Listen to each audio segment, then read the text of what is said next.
My name is Bernd, and today we're launching Neo, our humanoid for the home.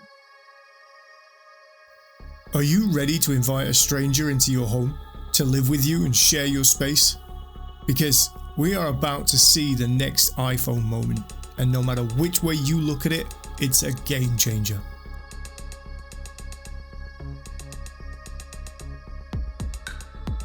You're watching BurstComms. Whenever a new technology enters the home, there's always a group that says, I won't have one, don't need one, I'm fine the way I am. Home robots will follow that pattern, that's for sure. But this time, it's nothing like anything we've ever invited into our homes before. In some ways, it feels like a return to a time when households had butlers and service staff. It sounds fanciful, right? But it's coming back, whether you're ready or not. And this product is going to be in a totally new category. Part pet, guest, child, part family member, depending entirely on who we are and which of those roles we allow it to occupy.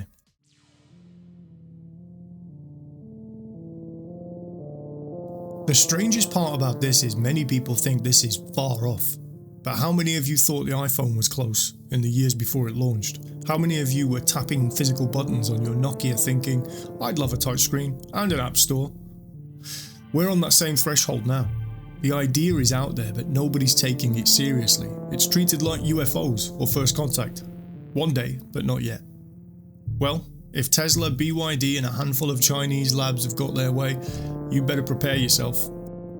Because this will be the next iPhone level device. People will rush to have one. Some will resist though, and that is completely fine. But it won't stop the tidal wave of adoption that we will see. Not many of us realise that our homes run on a schedule. Some are as precise as the Japanese railway system, while some are more like the UK equivalent, where it'll get there when it gets there. You never appreciate your home system fully until you have to explain it to somebody else.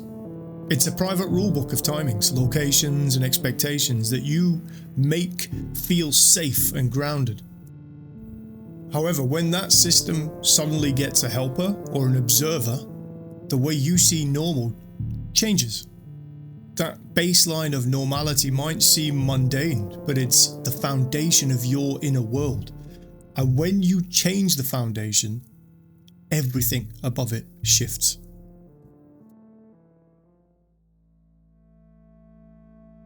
So when these robots start entering homes, there'll be a real adjustment period.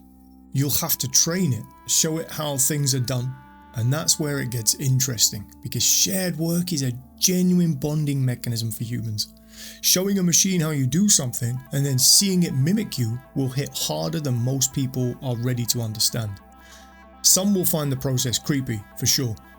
Some will find it liberating. The robot isn't watching you per se to be weird, it's observing you to match your habits. And first-gen models will be amazingly limited, but each generation will come with more eerily human movements and responses in its traits. There might even be an option to have it mimic body language or a particular person's walk. And honestly, I'd probably get mine to mimic my partner's angry walk just for comedy value. Some of you might now think that sounds amazing, and some of you probably are just thinking, nope. In fairness, both reactions are absolutely normal. But after you see one in a friend's home doing chores, let's see if a part of you doesn't secretly want one afterwards. Imagine getting it to walk the dog, or do the laundry, wash the car, or fix pipes under the sink. Tell me that doesn't sound appealing. Because these things will be all things to all people. It just depends on what upgrade you want to add.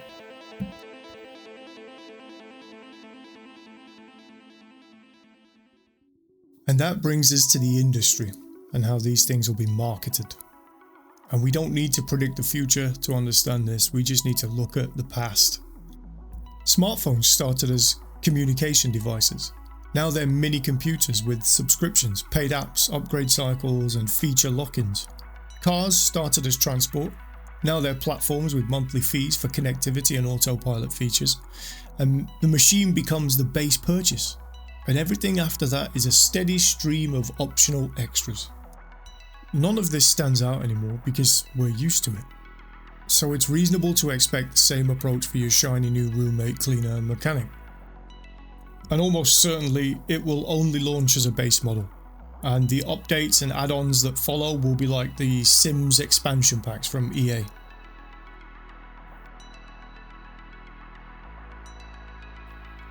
Which brings us on to the subject of how they will encourage you to spend more after you've already spent, well, what will probably be a huge amount. Simple. Convenience. If your robot can take on tasks you'd normally outsource or do yourself, upgrading it becomes a no-brainer, right? Day one, it'll handle the basics: laundry, cleaning, fetching things. But as we mentioned, just like The Sims sells expansions, the robot marketplace will almost certainly do the same.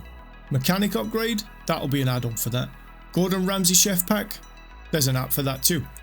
Even if it costs extra, if it arrives as an OTA update that saves you time, are you really saying you wouldn't be tempted? I know I would. The implications for trades and service industries could be bleak, but that's a conversation for another video.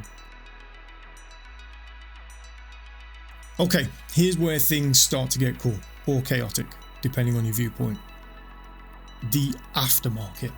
Humans mod everything. Cars, PCs, drones, phones, even lawnmowers. We tweak and personalize because it's fun. So expect third-party hands, sensor upgrades, movement tuning, quirky alternative heads, which will be weird, performance tweaks, and even custom behavior overlays. Some will be harmless, some will be brilliant, and some ambitious.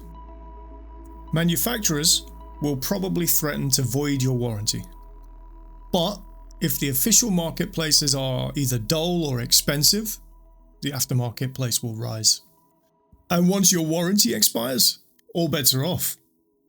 Governments may even have to step in to stop people turning their robots into absolute monstrosities. And then there's the grey market. Whenever devices launch with locked features or pricey official repairs, a grey market forms. Not a criminal underworld, more like a backstreet phone repair shop offering SIM unlocks. This is where it gets a little cyberpunk though, because people will be unlocking features restricted by region or price. We've seen this with iPhones, Teslas, even PlayStations, and robots won't be exempt. Whether that's a good, bad or dangerous thing, or even brilliant, remains to be seen, and it depends entirely on how the companies design their ecosystems.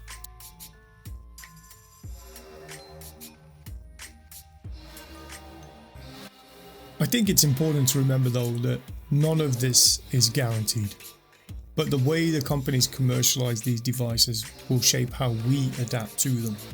Because the moment you stop doing physical tasks, even the small ones, your habits change.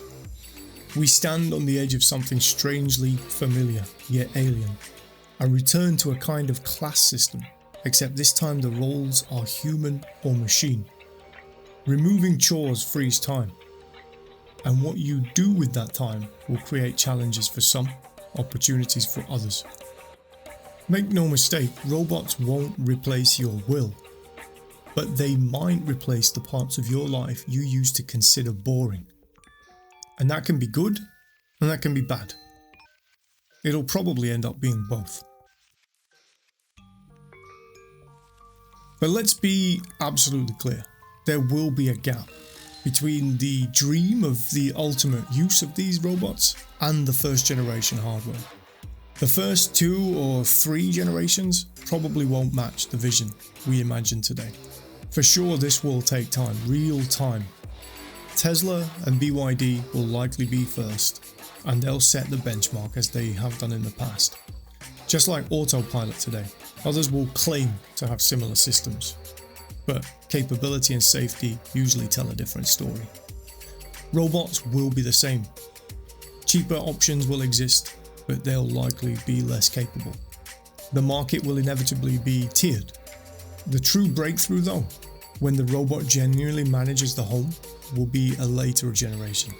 This won't arrive as a perfect product, for sure. It'll arrive as a messy, demanding process of iteration, and early adopters, as always, will struggle. So let's be honest, people do not adopt new tech because of big ideas. They adopt it because it makes life feel slightly less annoying. If home robots manage that, even a little bit, that's all they'll need. At first, plenty won't want one. Same as EVs right now, same as contactless payments and smart devices.